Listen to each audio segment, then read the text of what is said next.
apprenti au CFA cette année en apprentissage mécanique avec Alex Sammy. Le cher monsieur va nous présenter un véhicule. Je suis membre organisateur du salon bénévole du club des Croatins de Lyon. Cette voiture est une Bugatti B110 GT de 1995. Cette voiture nous est prêtée par le Coligny Car Museum situé dans l'Ain,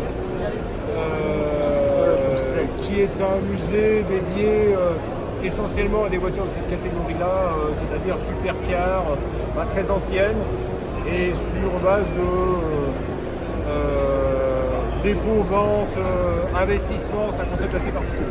Cette voiture, c'est un modèle très rare, bien sûr, qui date de 1995. Elle a une particularité, c'est que c'est la première Bugatti fabriquée après la fin de la vraie marque Bugatti dans les années 50, puisque c'est une marque française alsacienne d'origine, qui a été, dont le nom a été repris longtemps après par des industriels, des investisseurs, qui avaient essayé de recréer une voiture à l'image de ce qui était produit essentiellement avant la Seconde Guerre mondiale, qui était vraiment le modèle de voiture de sport et de luxe à la française, puisque c'était un magazine italien, c'était bien une voiture française.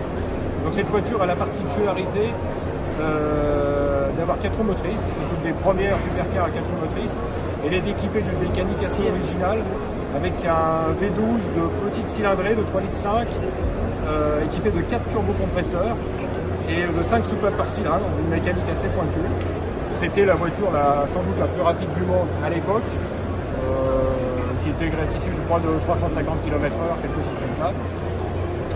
C'est un modèle évidemment extrêmement rare, qui était la voiture la plus chère du monde à l'époque, produit à moins de 100 exemplaires.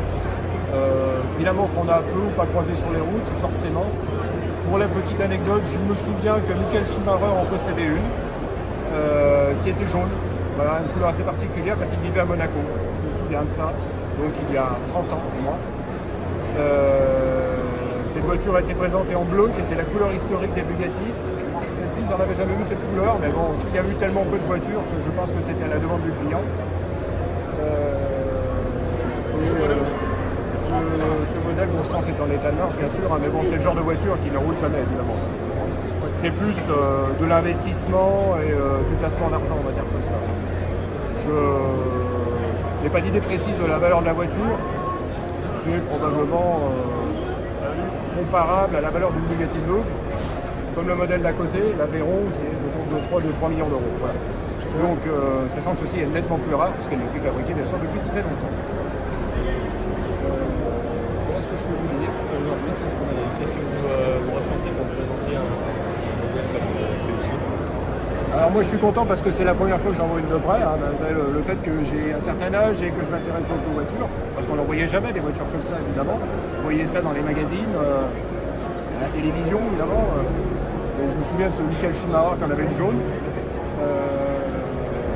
Disons que là, on a un stand cette année qui est dédié ce qu'on appelle au supercar, hypercar. On change de thème tous les ans. On a la chance d'avoir à proximité donc, le Coligny Car Museum qui possède un certain nombre de voitures de cette catégorie et qui a bien voulu nous en amener, nous en prêter.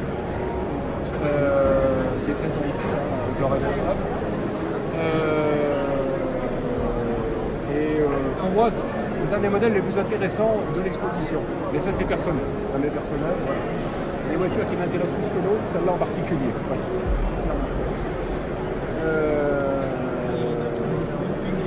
Bugatti, c'est une marque très intéressante.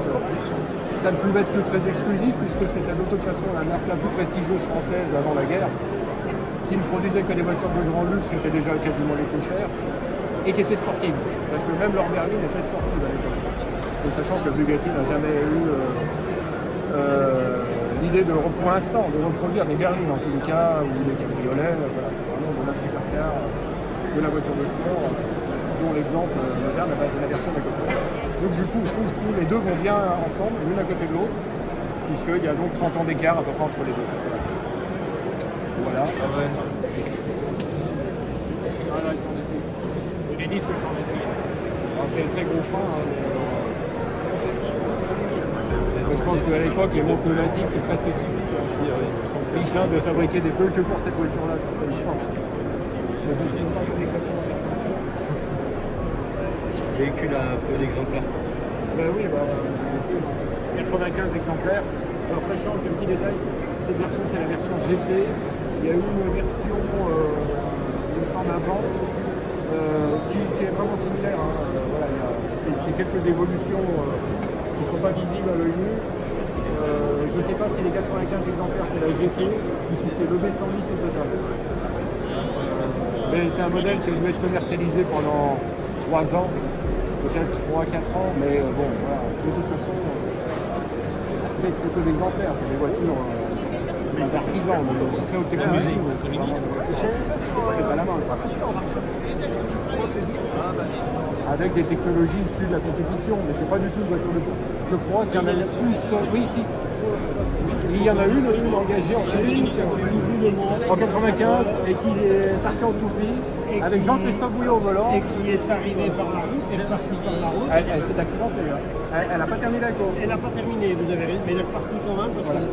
Mais c'est la voiture J'y étais en 95, donc je me suis rendu. du gars qui possède le manoir de l'OEA. Peut-être. Elle était bleue. Et Donc, qui était le propriétaire de. Enfin, le créateur d'Auto Hebdo. Je cherche Et Michel son nom. Homel. Michel Homel. Voilà, exactement. D'accord. Et je sais que c'était Jean-Christophe Bouillon qui était au volant et qu'il est parti en toupie dans les Laudières sur un freinage. Là, je crois qu'il a approché une voiture en fait un dépassement. Et il a tapé à droite à gauche, j'ai regardé il n'y a pas longtemps encore.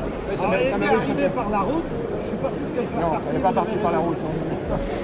Mais elle était arrivée par la Et route. je me souviens d'un détail, c'est que comme j'étais là-bas, que j'ai assisté à la course de jour et de nuit, je me souviens que cette voiture, comme souvent sur les voitures de course qui étaient turbo compressées, les échappements devenaient incandescents.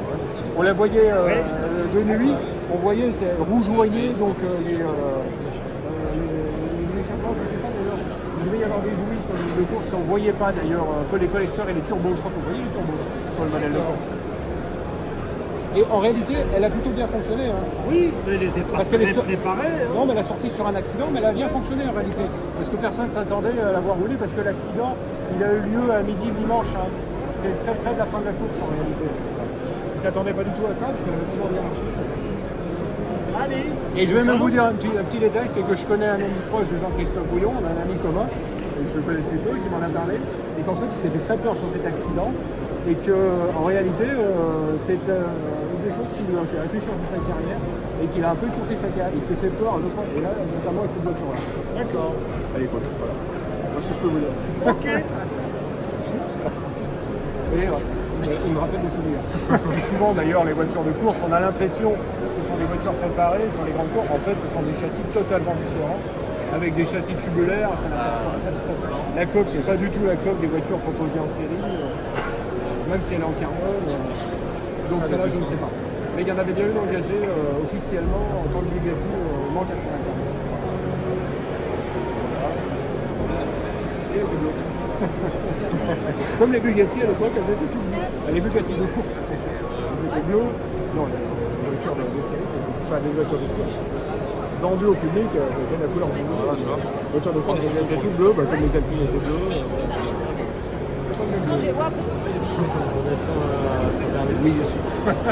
Merci bien encore.